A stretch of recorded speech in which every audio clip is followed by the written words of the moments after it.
Hey everyone, welcome back to the channel. In today's quick video, I'm going to show you exactly how to connect your GameSir G7 SE to Xbox in 2026. Now to start, the GameSir G7 SE is officially designed for Xbox, so the connection process is very straightforward and fully supported.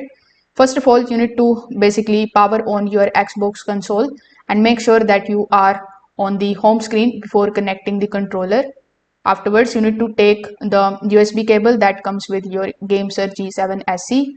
You need to plug one end into the Xbox console and the other one into your controller. Since it is a wired controller, it does not use Bluetooth, so this cable connection is only required. Now, as soon as you connect it, your Xbox will automatically detect the controller.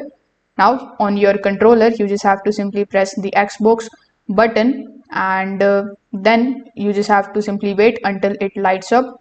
The lights up indicating that it is powered on and it is connected successfully. So if this video helped you out, make sure that you like this video and subscribe to the channel. Thanks for watching.